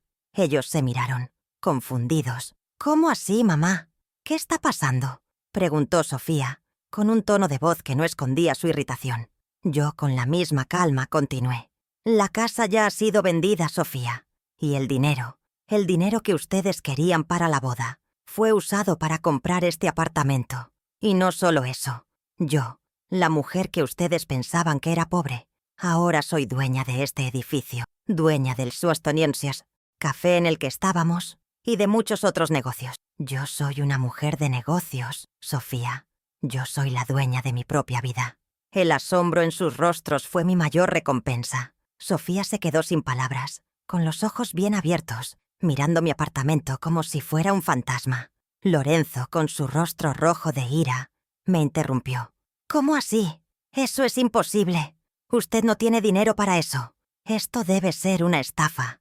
Yo, con una sonrisa, abrí mi cajón, saqué los documentos del edificio y los puse encima de la mesa. «Lorenzo, este es el testamento de mi marido Javier. Él, con su sabiduría, lo dejó todo a mi nombre. Él sabía que yo, un día, necesitaría un arma para defenderme, para protegerme. Él sabía que mi bondad, un día, sería mi mayor debilidad. La revelación de los documentos, la prueba de que yo, la madre que no encajaba, ahora era una mujer de poder, fue un golpe para ellos. Ellos leían los documentos con los ojos bien abiertos, con la certeza de que la vida que ellos habían construido encima de mi debilidad ahora se desmoronaría. Yo, con una calma que los aterrorizaba, continué. «Y no solo eso. El dinero que ustedes querían para la fiesta de bodas fue usado para mi viaje a París. Yo, la mujer que ustedes pensaban que no podía viajar, ahora voy a viajar con mis amigas. Las mujeres que me dieron el apoyo que ustedes nunca me dieron». La rabia de Lorenzo, la confusión de Sofía, era un espectáculo que yo veía con una calma que me sorprendía a mí misma. Ellos no podían entender cómo yo, la mujer que ellos humillaron, ahora tenía el poder de humillarlos. Pero mi venganza no era con palabras, era con la verdad, con la prueba de que mi valor era mucho mayor de lo que ellos pensaban. Y, con una calma que los aterrorizaba, yo los invité a retirarse. «Mi historia con ustedes ha terminado. Yo no soy más la madre que se sacrifica. Yo soy la mujer que se levantó. Yo soy Mirana Valdés. Y mi nueva vida, mi nueva familia, ahora necesita paz. Y aquí, una reflexión para todos ustedes que me están escuchando. La vida de una mujer que se sacrifica por sus hijos, que se olvida de sí misma, que es humillada y que decide salir adelante, es una historia de coraje. Es una historia que necesita ser escuchada, que necesita ser compartida. Si tú, en algún momento, te sentiste como yo, te sentiste humillada, olvidada, invisible, debes saber que no estás sola. Si quieres saber el resto de mi historia, lo que sucedió con Sofía y Lorenzo, con mi hijo Ricardo y con mi nueva vida en París, y si quieres formar parte de una comunidad de mujeres que se apoyan mutuamente, que se inspiran, que se fortalecen, haz clic en el enlace de abajo para seguir mi canal, dale un like y activa la campana de notificación. Sofía, con lágrimas de rabia, intentó atacarme con palabras, pero yo la interrumpí. «No, Sofía, No llores por mí. Yo no soy la víctima. La víctima aquí soy yo. Yo que sacrifiqué mi vida, mi felicidad, para darles a ustedes una vida que ahora me dicen que yo no merezco. Esas palabras, dichas con una calma que aterrorizaba, la hicieron callar. Ella me miró con odio, con rabia, pero en el fondo de sus ojos yo vi el asombro, el shock. Ella no podía creer que yo, la madre humilde y en luto, se había convertido en la mujer más poderosa de la familia. Y Lorenzo, con su rostro rojo de ira, me dijo que esto era una guerra. Yo, con una sonrisa, lo corregí. No, Lorenzo, esto no es una guerra. Esto es justicia. Y en la justicia, el silencio, a veces, es nuestra mayor arma. Mi hijo Ricardo, que llegó a mi apartamento después de una llamada desesperada de Sofía, se quedó con la boca abierta al verme. Él, el hombre que se callaba para no irritar a su hermana, no podía creer lo que estaba viendo. Él me miró, con los ojos llenos de sorpresa, de asombro, y yo, con la misma calma, lo invité a sentarse. Me preguntó si era verdad, si yo era la dueña del edificio, y yo, con una sonrisa, le dije que sí. Él, con lágrimas de arrepentimiento, me pidió perdón. «Mamá, por favor, perdóname. Debí haberte defendido». Yo lo abracé con una calma que lo sorprendió. «No, mi hijo. Yo no necesito perdón. Yo necesito respeto. Y el respeto tú, a partir de hoy, me lo vas a dar». La confrontación final no terminó con gritos, con peleas, con drama. Terminó con el silencio, con la calma, con la certeza de que mi vida, mi dignidad, ahora era mía. Ellos salieron de mi apartamento, con la certeza de que la mujer que ellos pensaban que era frágil, era la mujer más fuerte de la familia. Y yo, con la puerta cerrada, respiré hondo, con la certeza de que mi venganza silenciosa había terminado y que mi nueva vida, mi vida de paz y de dignidad, acababa de empezar. Ellos me llamaron egoísta por alejarme, pero en realidad me alejé de lo que me hacía mal. Mi historia no es sobre dinero, no es sobre poder, es sobre dignidad, es sobre una mujer que se levantó de las cenizas, que se defendió, que recuperó su voz, su dignidad, su paz. Si tú, en algún momento, te sentiste como yo, te sentiste humillada, olvidada, invisible, debes saber que no estás sola. Tienes el poder de levantarte, de defenderte, de recuperar tu dignidad. Y yo, con mi historia, te digo, con la certeza de que la vida, cuando se vive con dignidad, es la mejor forma de venganza. Gracias por haber llegado hasta aquí. Este no es el final de la historia de Mirana, sino el comienzo de una nueva jornada. En el próximo bloque, vas a descubrir cómo su vida se transforma después de este enfrentamiento y cómo ella finalmente encuentra la paz y la felicidad que tanto merecía. Sigue acompañando para que sepas cómo el verdadero amor y la dignidad se convirtieron en el legado de Mirana y cómo su nueva vida se convirtió en una fuente de inspiración para todas nosotras. La confrontación final no fue el final, sino el comienzo de una avalancha de consecuencias. Tan pronto como Sofía y Lorenzo salieron de mi apartamento, sus gritos de rabia y de incredulidad resonaron por el pasillo. Ellos no podían aceptar que yo, la mujer que siempre fue dócil y obediente, ahora tuviera el poder. Me amenazaron con demandarme, con exponer mi estafa a toda la familia. Yo, con una calma que los aterrorizaba, cerré la puerta detrás de ellos. No grité, no me defendí con palabras. Mi única defensa era el silencio, la certeza de que mi verdad, mi dignidad, era más poderosa que cualquier mentira que ellos pudieran inventar. Y en el silencio de mi apartamento sentí una paz que no sentía hacía mucho tiempo. Ricardo se quedó en mi sofá, con la cabeza gacha, con el rostro lleno de lágrimas de arrepentimiento. Él, que siempre fue un hombre bueno, pero que se dejó llevar por la arrogancia de su hermana, ahora se enfrentaba a la cruda realidad. «Mamá, por favor, perdóname. No sabía. Nunca pensé que fueras tan...», él dijo con la voz entrecortada por las lágrimas. Yo lo miré, con una mezcla de tristeza y de compasión. «Ricardo, no necesito tu perdón. Necesito tu respeto. Necesito que entiendas que el amor no es un cheque en blanco, que la dignidad de una madre no se compra con dinero. Y el respeto, hijo, se gana, no se exige. Aquellas palabras, dichas con una calma que lo aterrorizó, lo hicieron llorar aún más. Él se había dado cuenta de que, por su silencio, había perdido a su madre. El doctor Santiago, con su voz serena y con una paciencia infinita, me llamó al día siguiente para informarme de la reacción de mis hijos. Sofía y Lorenzo habían intentado contratar a un abogado. Habían amenazado con impugnar el testamento de Javier. Pero el doctor Santiago, con su sabiduría, les había explicado la situación. El testamento era legal, los bienes eran míos, y cualquier intento de impugnarlo sería inútil. La ley estaba de mi lado. Mi poder no era solo emocional, era legal. La confirmación de mi poder fue la venganza más dulce que yo pude tener.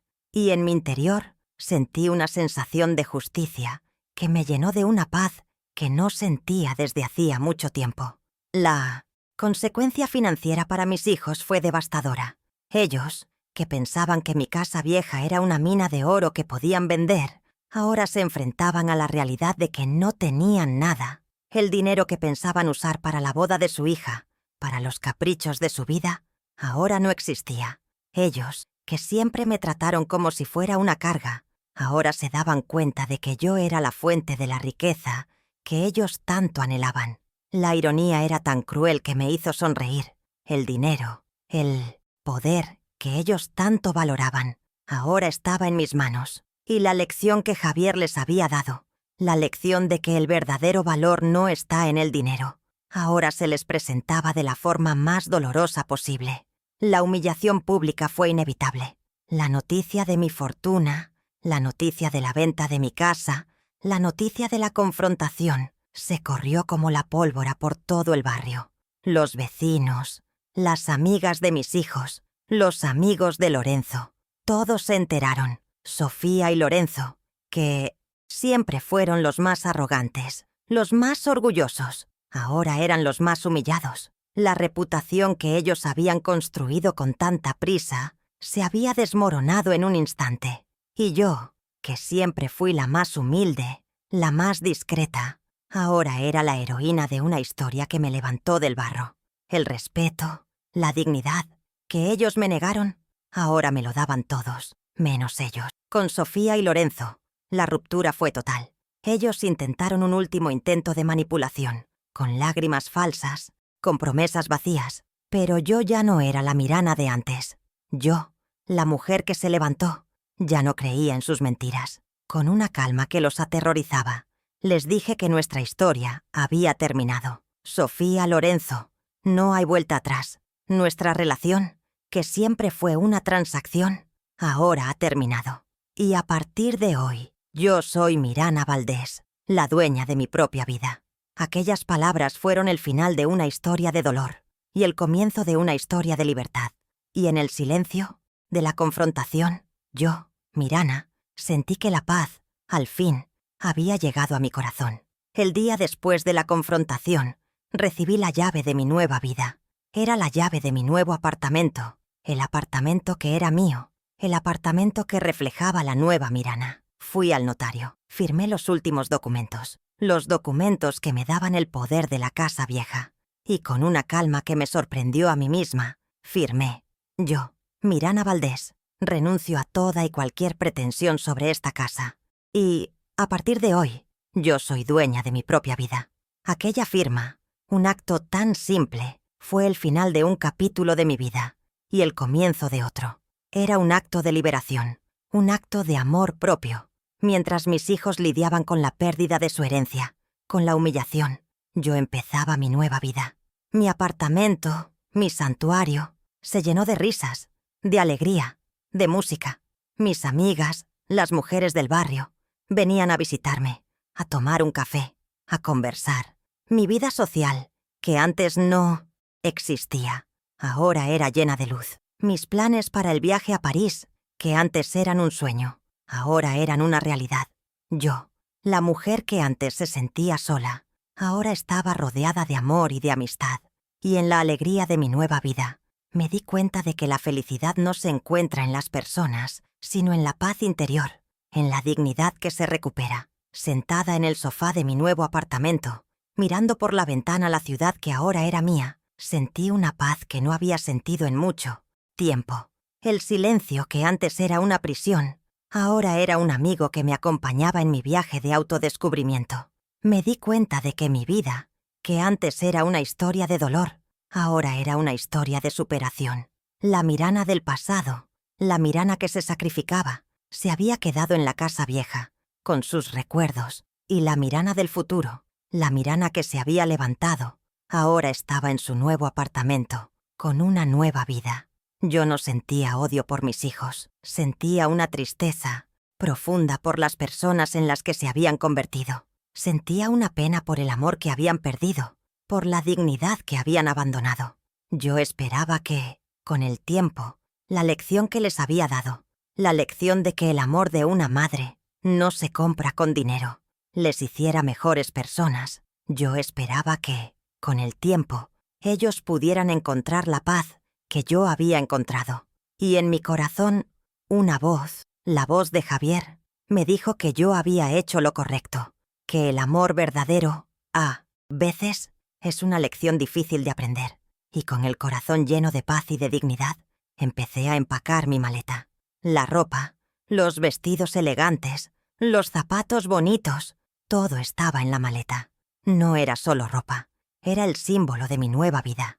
La Mirana que iba a París no era la Mirana que lavaba la ropa a mano, no era la Mirana que se sacrificaba, era la Mirana que se había levantado de las cenizas, la Mirana que se había defendido, la Mirana que había recuperado su dignidad.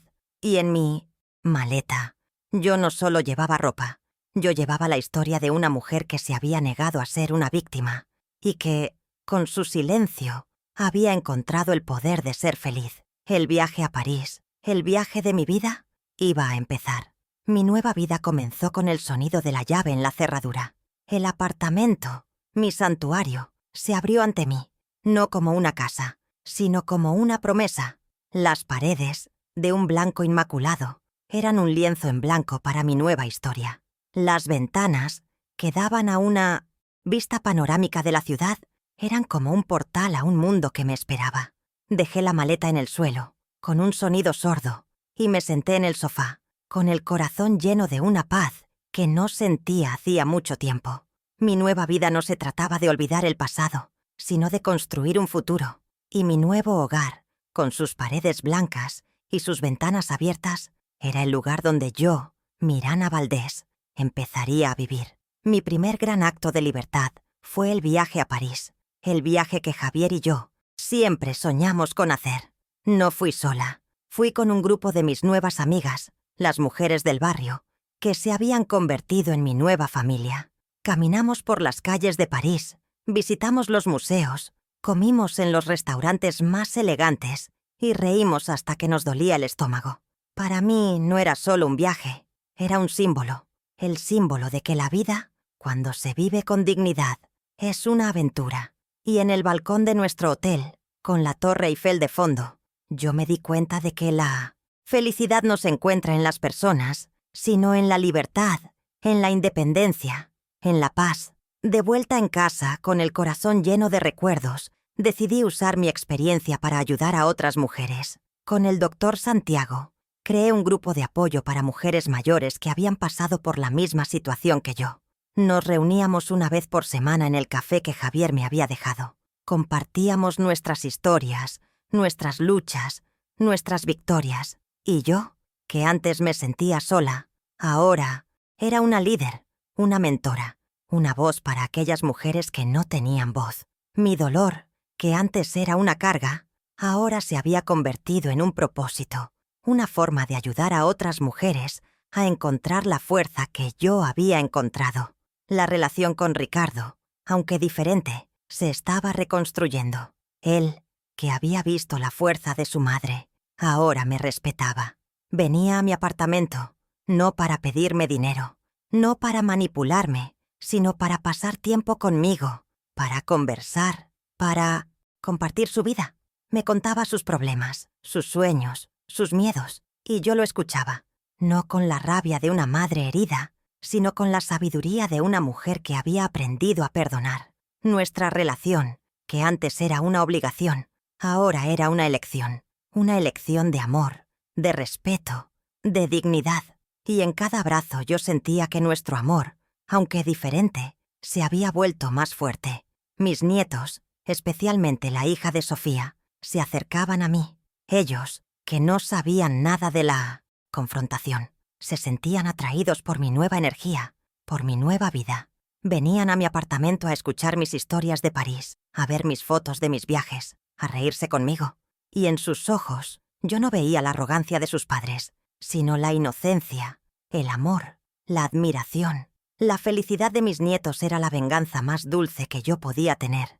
La venganza de saber que el amor que yo les daba era el amor que ellos necesitaban, el amor que sus padres no podían darles. Y en cada abrazo, yo sentía que mi amor, que antes era un pozo sin fondo, ahora era una fuente inagotable de felicidad.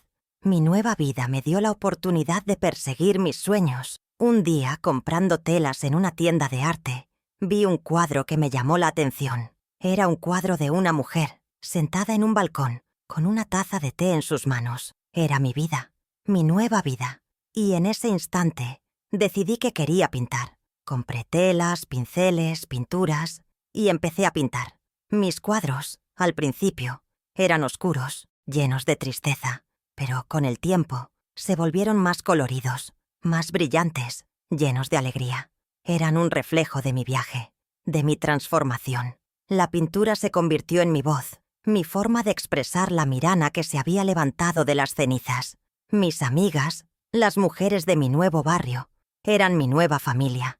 Viajábamos juntas, íbamos a conciertos, a clases de baile, y en cada aventura yo sentía la alegría de la vida, la alegría de la amistad.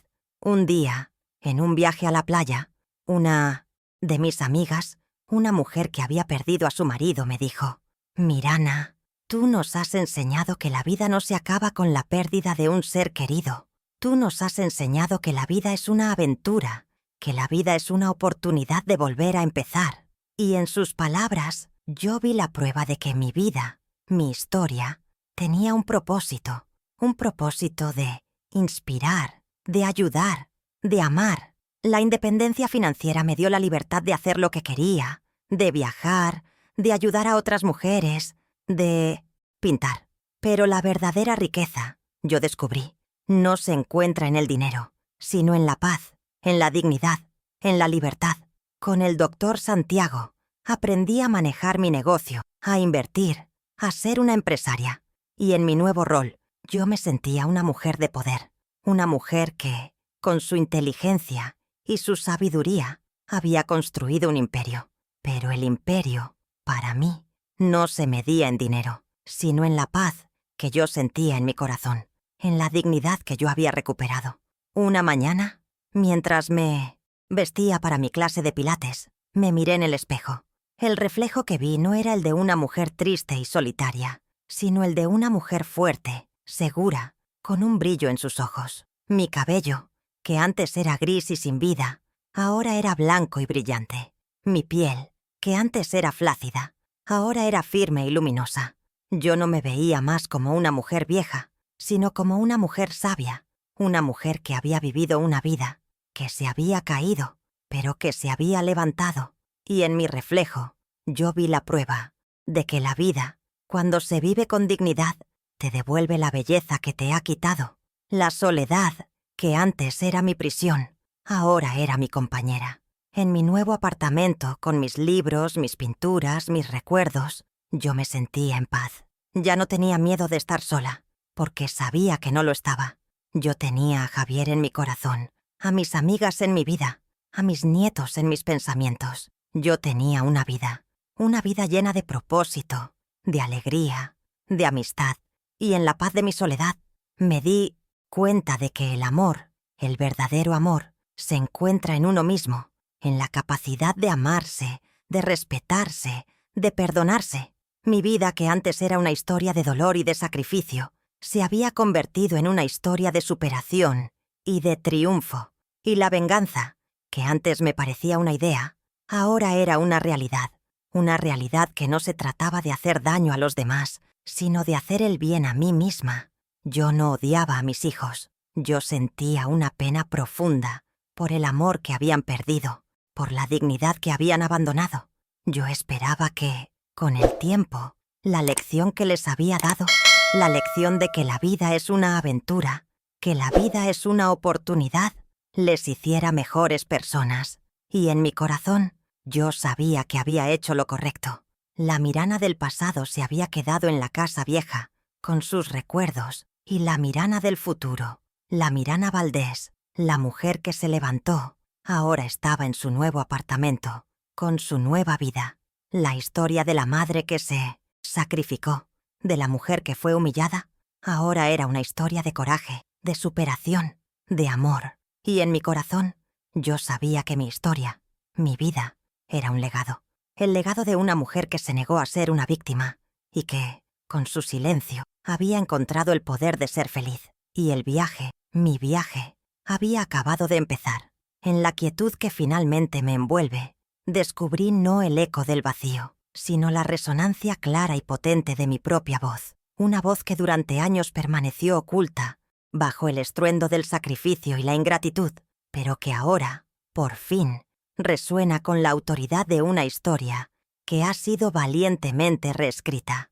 El silencio que antes se sentía como una prisión en mi antiguo hogar, ahora se eleva en mi nuevo apartamento como un majestuoso himno a la libertad, una melodía serena que celebra el triunfo de la paz interior sobre la tormenta emocional que otros intentaron sembrar en mi alma, una paz que se forjó con la firmeza de mis decisiones y no con la fragilidad de las expectativas ajenas. Cada arruga que el tiempo ha grabado en mi rostro dejó de ser un mapa de años perdidos o de cansancio para convertirse en un testamento vivo de las incontables batallas silenciosas que libré y vencí, un recordatorio de mi resiliencia inquebrantable y de la capacidad única de mi espíritu para transformar el dolor más profundo en sabiduría y la humillación más amarga en una dignidad inquebrantable.